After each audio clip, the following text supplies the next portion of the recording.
হরে কৃষ্ণ কৃষ্ণ কৃষ্ণ হরে হরে, হরে রাম রাম রাম হরে হরে। বলে আজকে আমি আমার গীতা পাঠ শুরু করছি। তোমরা সবাই সাথে থাকো। আজকে শুরু হোক, তোমাদের দিনটা খুব ভালো হোক, এই বলে আমি আমার গীতা পাঠ শুরু করছি। তোমরা সবাই সঙ্গে থাকো।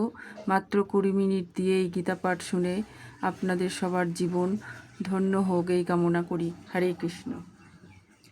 তুমি যদি এই প্রকার অভ্যাস করতে সক্ষম না হও, তাহলে জ্ঞানের অনুশীলন করো।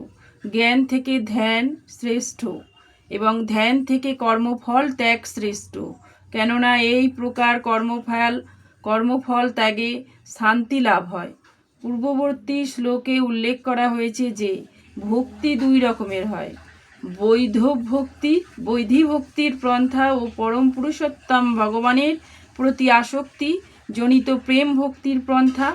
যারা ভক্তিযোগের বিধি নিয়মগুলি আচরণ করতে অসমর্থ, তাদের পক্ষে জ্ঞানের অনুশীলনই করাই শ্রেয়। কারণ জ্ঞানের মাধ্যমে তারা তাদের স্বরূপ সম্বন্ধে অবগত হতে পারেন। জ্ঞানের প্রভাবেই তারা ধীরে ধীরে ধ্যানের স্তরে উন্নতি হতে পারেন এবং ধ্যানের প্রভাবে ধীরে ধীরে পরম পুরুষোত্তম ভগবানকে জানতে পারেন। কতগুলি পন্থা আছে যা অনুশীলন করার ফলে পরমেশ্বর ভগবানকে নির্বিশেষ নির্বাকার বলে মনে হয় এবং সেই প্রকার ধ্যানের পন্থা প্রয়োজন হয় তখনই যখন কেউ ভক্তিযোগ অনুশীলন করতে অসমর্থ হন। যদি কেউ এইভাবে ধ্যান করতে সক্ষম না হন, তাহলে বৈদিক শাস্ত্রের নির্দেশ অনুসারে ব্রাহ্মণ, ক্ষত্রিয়, বৈশ্য ও শূদ্রদের জন্য নির্দিষ্ট বর্ণাশ্রম ধর্ম অনুশীলন করা যেতে পারে। সেই সম্বন্ধে ভগবদ্গীতায় শেষ অধ্যায়ে বিশেষভাবে বিশ্লেষণ করা হয়েছে। কিন্তু প্রতিটি ক্ষেত্রেই কর্মফল ত্যাগ করতে হয়, অর্থাৎ কোনো সৎ উদ্দেশ্য কর্মফল নিবেদন করতে হয়। সংক্ষেপে বলা যায় যে জীবনের পরম উদ্দেশ্য ভগবানের সমীপবর্তী হওয়ার 2টি পন্থা আছে। তার একটি হচ্ছে ক্রমিক উন্নতি সাধন এবং অপরটি হচ্ছে সরাসরি পন্থা। কৃষ্ণ ভাবনাময় ভক্তিযোগে হচ্ছে সরাসরি পন্থা এবং অপরটি হচ্ছে কর্মফল ত্যাগের পন্থা। এইভাবে কর্মফল ত্যাগ করার ফলে জ্ঞানের স্তরে উন্নীত হওয়া যায়, তারপর ধ্যানের স্তরে, তারপরে পরমাত্মা উপলব্ধর স্তরে এবং সবশেষে পরম পুরুষোত্তম ভগবানকে উপলব্ধ স্তরে। এখন কেউ ধাপে ধাপে এগোতে পারেন অথবা সরাসরি পন্থা গ্রহণ করতে পারেন। সরাসরি পন্থাটা গ্রহণ করা সকলের পক্ষে সম্ভব নয়, তাই ক্রমিক উন্নতির পন্থা গ্রহণ করায় মঙ্গলজনক। কিন্তু এখানে আমাদের বুঝতে হবে যে ভগবান অর্জুনকে পরোক্ষ পন্থাটি গ্রহণ করার নির্দেশ দেননি, কারণ তিনি ইতিমধ্যেই পরমেশ্বর ভগবানের প্রতি প্রেম ভক্তির স্তরে অধিষ্ঠিত ছিলেন। কিন্তু যারা প্রেম ভক্তিতে যুক্ত হয়ে ভগবানের সেবায় নিযুক্ত হতে পারেননি, তাদের জন্যই কেবল ওইভাবে বৈরাগ্য, জ্ঞান, ধ্যান, ব্রহ্ম উপলব্ধ, পরমাত্মা উপলব্ধ আদির মাধ্যমে ক্রমিক উন্নতির নির্দেশ দেওয়া হয়েছে। তবে ভগবদ্গীতার প্রত্যক্ষ পন্থার উপর জোর দেওয়া হয়েছে। প্রত্যেককে উপদেশ দেওয়া হয়েছে যে সকলেই যেন এই সরাসরি পন্থা অবলম্বন করে পরম পুরুষোত্তম ভগবান শ্রীকৃষ্ণের চরণে সর্বত্রভাবে আত্মনিবেদন করেন। অদেষ্টা সর্বভূতানাং মৈত্র করুণা এবচ নির্মম নিরহংকার সমুদ্র দুঃখ সুখ ক্ষমি সন্তুষ্টং সততং যোগী চতন্তা দৃঢ় নিশ্চয় মর্যপিত মনোবুদ্ধির্য মদ্ভক্ত স্বমে প্রিয়া। যিনি সমস্ত জীবের প্রতি দেশশূন্য, বন্ধুভাবাপূর্ণ, কৃপালু, মমত্ব বুদ্ধিশূন্য, নিরহংকার, সুখে ও দুঃখে সমভাবাপন্ন, ক্ষমাশীল, সর্বদা সন্তুষ্ট, সর্বদা ভক্তিযোগে যুক্ত, সংযত স্বভাব, দৃঢ় সংকল্পযুক্ত এবং যার মন বুদ্ধি সর্বদা আমাতে অর্পিত, তিনি আমার প্রিয় ভক্ত। শুদ্ধ ভক্তির বর্ণনার পর এই শ্লোক দুটিতে ভগবান আবার শুদ্ধ ভক্তের অপ্রাকৃত গুণবালির বর্ণনা করেছেন। শুদ্ধ ভক্ত কোনো অবস্থাতেই বিচলিত হন না। তিনি কারণ প্রতি ঈর্ষাপরায়ণ নন, এমনকি তিনি তার শত্রুর প্রতি শত্রুতা করেন না। তিনি মনে করেন, আমার পূর্বকৃত কর্মের দোষে এই লোকটি আমায় প্রতি শত্রুবর্ত আচরণ করছে, তাই কোনো রকম প্রতিবাদ না করে নীরবে সেই কষ্ট সহ্য করাই শ্রেয়। শ্রীমদ্ ভাগবতে বলা হয়েছে, তত্তে হনু কম্পায়ম্পং সুষমি খামান ভুজনাং ইব্বা তঙ্কৃতং বিপাকম। ভক্ত যখন কোনো দুঃখ কষ্টকে ভোগ করেন তখন তিনি মনে করেন যে এটি তার প্রতি ভগবানের কৃপা। তিনি মনে করেন আমার পূর্বকৃত অপকর্মের ফলস্বরূপ আমার দুঃখের বোঝা আরও বেশি হওয়া উচিত ছিল, কিন্তু পরমেশ্বর ভগবানের কৃপার ফলে আমার সেই দুঃখের ভার লাঘব হয়েছে। পরম পুরুষোত্তম ভগবানের কৃপায় আমি কেবল অল্প একটু কষ্ট পাচ্ছি, তাই নানা দুঃখ দুর্দশা সত্ত্বেও তিনি সর্বদাই শান্ত, নীরব ও সহনশীল। ভগবত ভক্ত সকলের প্রতি করুণা প্রদর্শন করেন, এমনকি তার শত্রুর প্রতিও। নির্মম বলতে বোঝায় যে দেহ ভক্ত সম্পর্কিত দুঃখ যন্ত্রণাকে তত গুরুত্ব দেন না, কারণ তিনি ভালোভাবে জানেন যে জড় দেহটি তিনি নন। তিনি তার জড় দেহটিকে তার স্বরূপ বলে মোটেই মনে করেন না। তাই তিনি সর্বত্রভাবে অহংকারী মুক্ত এবং দুঃখ ও সুখ উভয় অবস্থাতেই তার সমভাবাপন্ন। তিনি সহিষ্ণু ও পরমেশ্বর ভগবানের কৃপায় তিনি যা পান তা নিয়েই সন্তুষ্ট থাকেন। অত্যাধিক কষ্ট স্বীকার করে কোনো কিছু পাওয়ার জন্য তিনি অধিক প্রয়াস করেন না, তাই তিনি সর্বদাই উৎফুল্ল।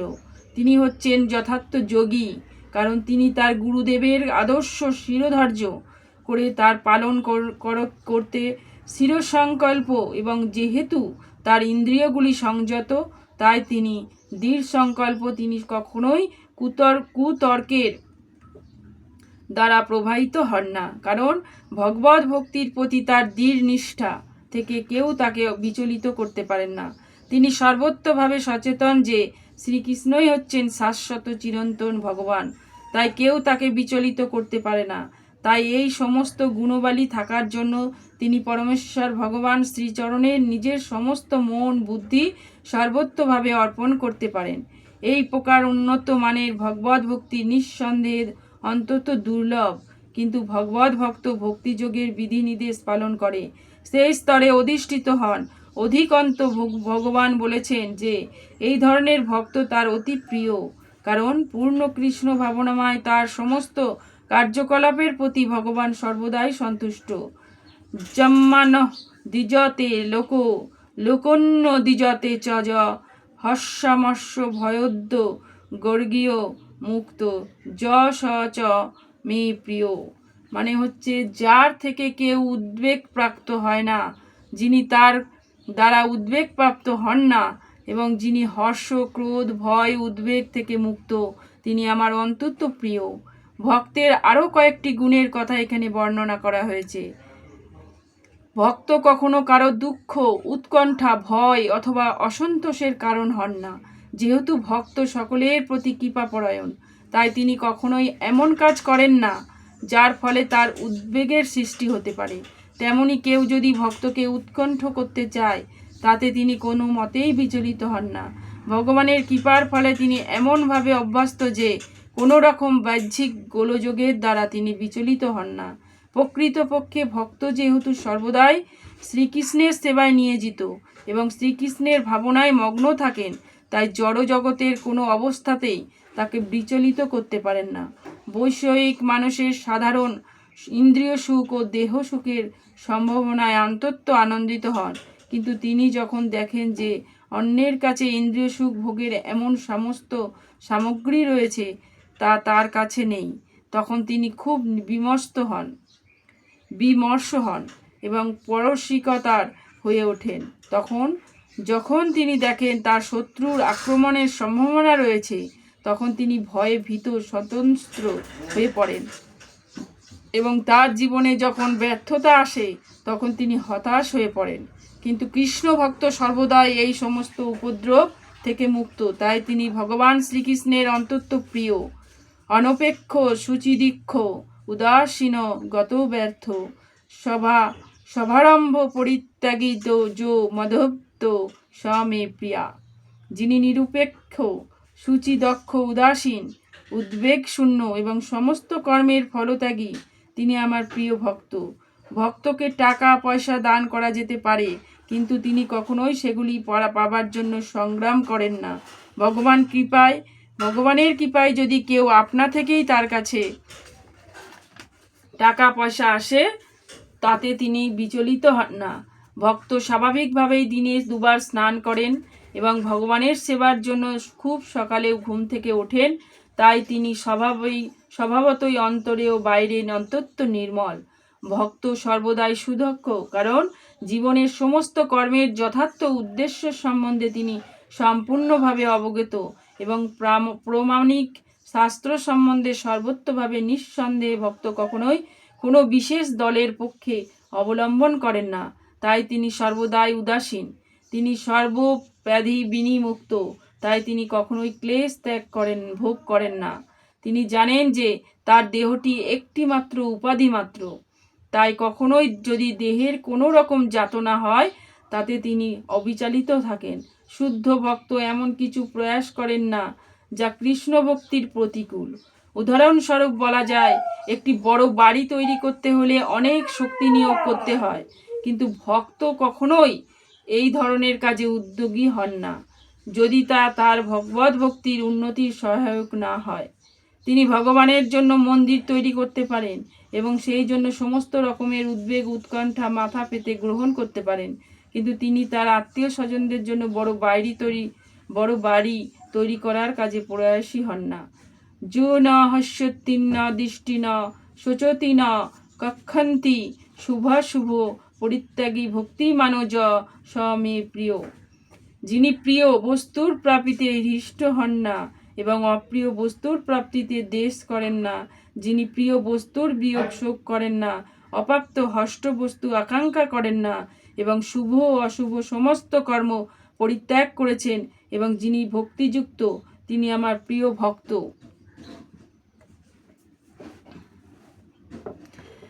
শুদ্ধ ভক্ত বৈষয়িক লাভের ক্ষতিতে উৎফুল্ল অথবা বিমর্ষ হন না। তিনি পুত্র অথবা শিষ্য লাভের আকাঙ্ক্ষা করেন না এবং তা না পেলে তিনি দুঃখিত হন না। তার প্রিয় বস্তু হারিয়ে গেলে তিনি অনুতাপ করেন না, তেমনি তার ঈপ্সিত বস্তু না পেলে তিনি বিমর্ষ হন না। তিনি সব রকম শুভ অশুভ পাপ পুণ্য আদি জড় কর্মের ঊর্ধ্বে।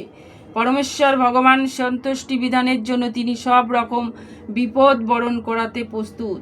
কোনো কিছুই তার ভগবত ভক্তি সাধনের পথে প্রতিবন্ধক হয়ে দাঁড়ায় না। এই ধরনের ভক্ত শ্রীকৃষ্ণের অত্যন্ত প্রিয়। সম শত্রু চ মিত্রে চ তথা মনা পরমায়ণ শীতষ্ণ সুখ দুঃখেস্য সমসঙ্গী বিবর্জিত তুল্য নিন্দাষ্ট তিমন্নি সন্তুষ্ট যেন কনচিত অনিকেত স্ত্রীয়মতি ভক্তিমাম্যে প্রিয় নর। যিনি শত্রুকে ও মিত্রের প্রতি সমবুদ্ধি, যিনি সম্মানে ও অপমানে, শীতে ও গরমে, সুখে ও দুঃখে এবং নিন্দা ও স্তুতিতে সমভাবাপন্ন, যিনি কুসঙ্গ বর্জিত, সংযত বাক্য, যৎ কিঞ্চিত লাভে সন্তুষ্ট, গৃহশক্তি শূন্য এবং যিনি স্থির বুদ্ধি ও আমার প্রেমময়ী সেবায় যুক্ত, সেই রকম ব্যক্তি আমার অত্যন্ত প্রিয়। ভক্ত সর্বদাই সব রকম অসৎ সঙ্গ থেকে মুক্ত থাকেন। কখনো কখনো কেউ প্রশংসিত হয় এবং কেউ নিন্দিত হয়, সেটি হচ্ছে মানব সমাজের স্বভাব। কখনো কেউ প্রশংসিত হয়, কখনো কেউ নিন্দিত হয়, সেটি হচ্ছে মানব সমাজের স্বভাব। কিন্তু ভক্ত সর্বদাই কৃত্রিম প্রশংসা ও নিন্দা, সুখ অথবা দুঃখ এবং মুক্ত থাকেন, সুখ অথবা দুঃখ থেকে মুক্ত থাকেন। তিনি অত্যন্ত সহিষ্ণু। তিনি কৃষ্ণ কথা ছাড়া আর কোনো কথাই বলেন না, তাই তাকে বলা হয় মৌন। মৌন শব্দের অর্থ নয় যে কারো কথা বলা উচিত নয়। মৌন শব্দের অর্থ হচ্ছে বাজে কথা না বলা। মৌন শব্দের অর্থ হচ্ছে বাজে কথা না বলা। প্রয়োজনীয় কথাই কেবল মানুষের বলা উচিত এবং ভক্তের কাছে সবচেয়ে প্রয়োজনীয় কথা হচ্ছে পরমেশ্বর ভগবানের জন্য কথা বলা। ভক্তি সর্ব অবস্থাতেই সুখী। তার ভাগ্যে কখন অন্তত সুস্বাদু খাবার জুটতে পারে, কখনো নাও জুটতে পারে, কিন্তু তিনি সর্ব অবস্থাতেই সন্তুষ্ট। তার বাসস্থানে কোনো সুযোগ সুবিধার জন্য তিনি কখনো যত্ন করেন না।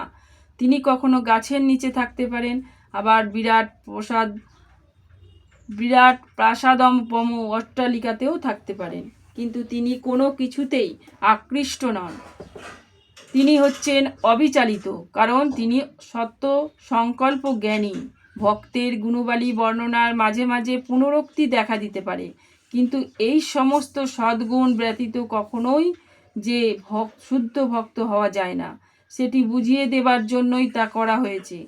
হবা ভক্তস্য কুত মহদ্গুণা, যে ভক্ত নয় সে তার সদ্গুণ নেই। যিনি ভক্তরূপে পরিচিত হতে চান তার পক্ষে এই সমস্ত সদ্গুণগুলি অর্জন করা একান্ত কর্তব্য। তবে এর জন্য তাকে বাহ্যিক প্রয়াস করতে হয় না। কৃষ্ণ ভাবনায় মগ্ন হওয়ার ফলে এবং ভগবান শ্রীকৃষ্ণের সেবা করার ফলে আপনা থেকেই তার মধ্যে এই সমস্ত গুণগুলির বিকাশ হয়। যে তু ধর্মামিতমিদং যতোত্তঙ্গ পর্যুপাসতে শুদ্ধ ধনা মৎপরাম ভক্তাস্তে হতিব মে প্রিয়া। মানে হচ্ছে, যারা আমার দ্বারা কথিত এবং ধর্মমিত্রের উপাসনা করেন সেই সকল শ্রদ্ধাবান মিতপরায়ণ ভক্তগণ আমাতে অত্যন্ত প্রিয়। এই অধ্যায়ে দ্বিতীয় শ্লোকে থেকে শেষ পর্যন্ত মজ্জবেশ্য মনো যে মাম, আমাতে মনোনিবেশ করে থেকে যে ধর্মমিত্তদিদং, এই অমৃতময় ধর্ম পর্যন্ত পরমেশ্বর ভগবানের কাছে সমর্পিত হবার জন্য অপ্রাকৃত সেবার পন্থা বিশ্লেষণ করেছেন।